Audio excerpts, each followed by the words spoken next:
할렐루야. 오늘도 주께서 우리를 깨워주셨습니다. 오늘도 하나님 앞에 보람된 삶을, 보람된 하루가 되기를 주의 이름으로 축원합니다. 오늘도 주의 은혜를 맛보시고 주의 보호하심을 맛보시는 하루 되기를 주의 이름으로 축원합니다. 기도하겠습니다. 하나님 감사합니다. 오늘 이 화요일 주께서 저에게 새로운 한 날을 주셨사오니 오늘도 주의 은혜로 풍성한 하루 되게 하여 주시고 주의 보호하심과 인도하심과 주께서 저희 발밑에 등불이 되어주시는 그것을 체험하며 또 경험하는 오늘 하루 되게 하여 주옵소서. 주의 말씀으로 시작하오니 이 하루가 거룩하게 하시고 주를 더 많이 아는 하루 되게 하여 주옵소서. 예수님의 이름으로 기도하옵나이다. 아멘. 찬송가 325장 같이 부르시겠습니다.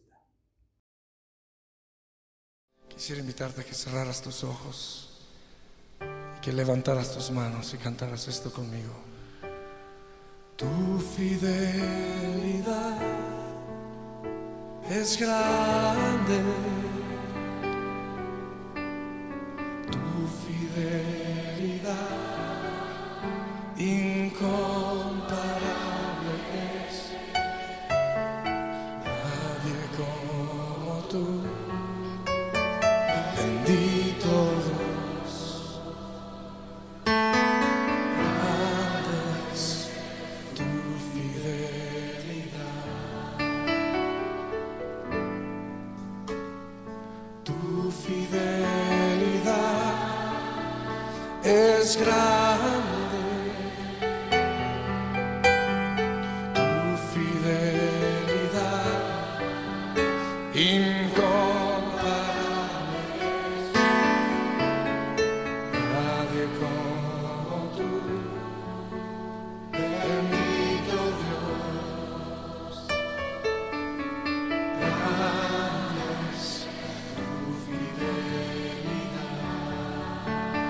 decirse una vez más, Señor, tu fidelidad es grande,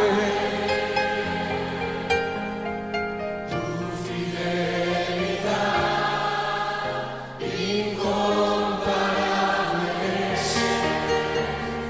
Nadie como tú, bendito Dios.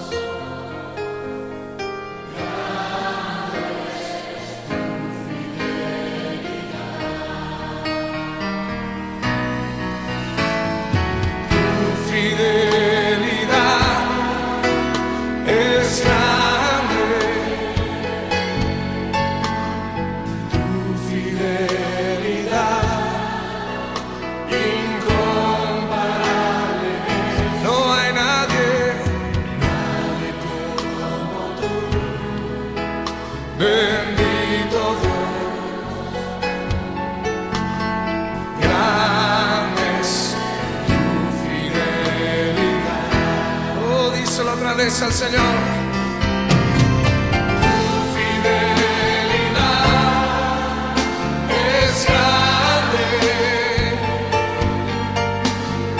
tu fidelidad incomparable.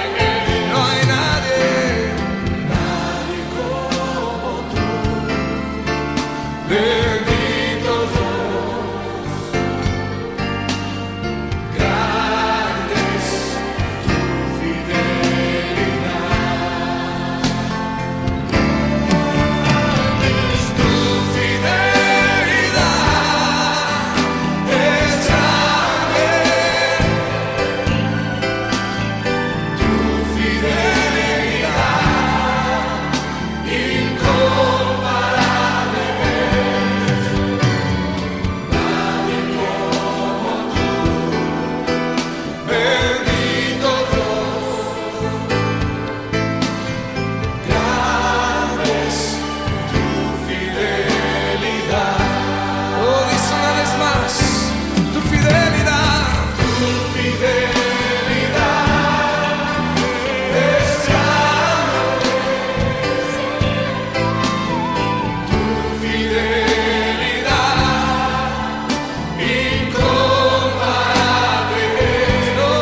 이 아침에 하나님 우리에게 주신 말씀 마태복음 5장 3절입니다.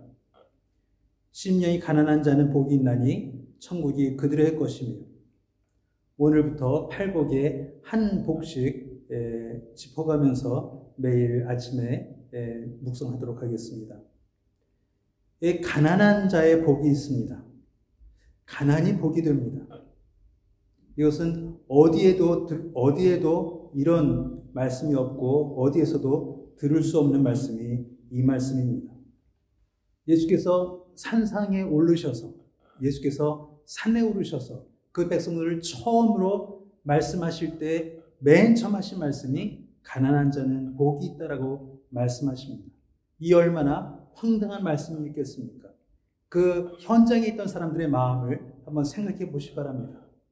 그들은 분명히 다른 복을 기대했을 것입니다. 신명기의 복을 기대했을 것입니다. 말씀을 잘 들으면 우리가 강해지고 부자가 되는 법이 신명기의 법이기 때문입니다.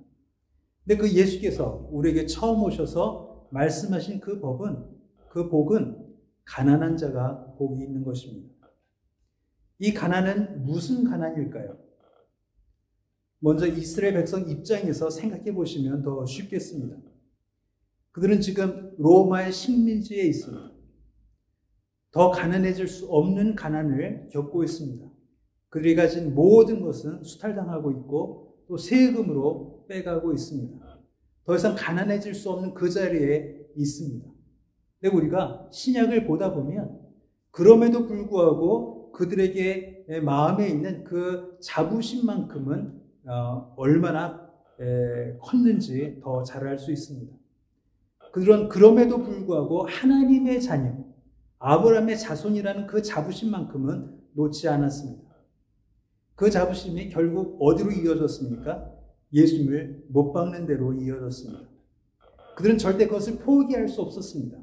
내가 아브라함의 자손이요, 또 내가 하나님의 백성이기 때문에 그 목수의 아들 예수는 구세주가 될 수 없었기 때문입니다.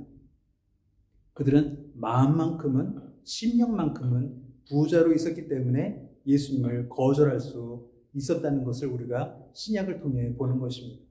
그래서 예수께서는 그의 첫 소개, 그분의 첫 데뷔 설교에서 마음이 가난한 자는 복이 있다라고 말씀하고 있는 것입니다.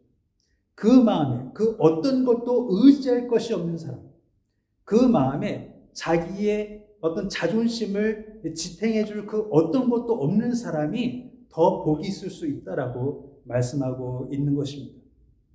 이것이 특히 하나님 앞에서 가난해지지 않는다면, 이것이 하나님의 그 눈앞에서 우리가 가난해지지 않는다면 우리는 복음을 받아들일 수 없는 저주에 빠질 수 있는 것입니다.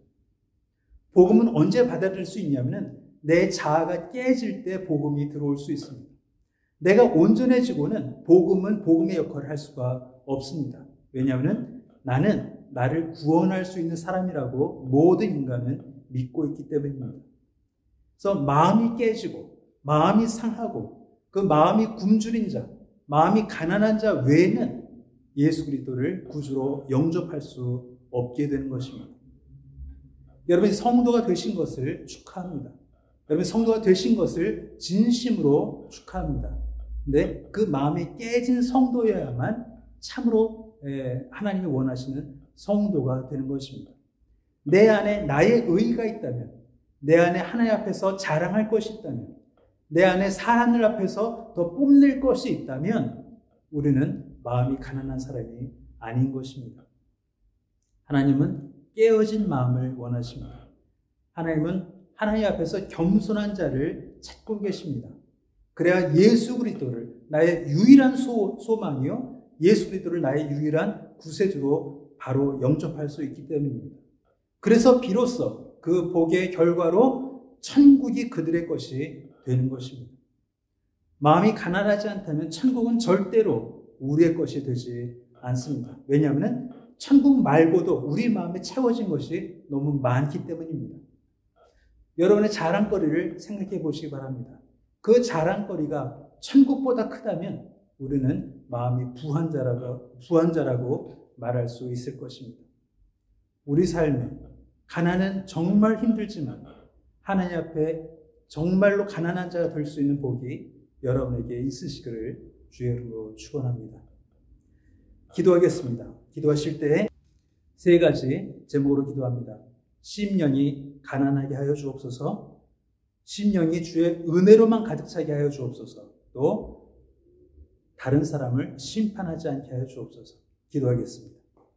하나님, 우리의 심령이 가난하게 하여 주옵소서. 우리를 자랑하게 만드는 그 모든 것들이 주 앞에 무릎 꿇게 하시고 꺾이게 하시고 무너지게 하셔서 오직 주 앞에 참으로 빈 그릇으로, 주 앞에 참으로 여린 그릇으로 설 수 있게 해주시고 겸손한 자로 설 수 있게 하여 주옵소서. 그래서 오직 주만이 나의 마음을 채우시고 주만으로 우리가 부자 되는 그런 아름다운 성도의 삶을 살게 하여 주옵소서. 하나님, 가난한 자가 되어서 다른 가난한 자를 심판하지 않게 해주시고 판단하지 않게 해주시고 그를 긍휼히 여기게 하시고 저의 마음속에 그를 위해 기도할 수 있는 이 마음도 허락하여 주옵소서. 하나님, 저의 마음속에 이 세상 것으로 자랑할 것이 없게 하여 주옵소서. 이 세상 것으로 주 앞에 목이 꼿꼿해지지 않게 해주시고 교만하지 않게 하여 주옵소서. 예수님의 이름으로 기도하옵나이다. 아멘.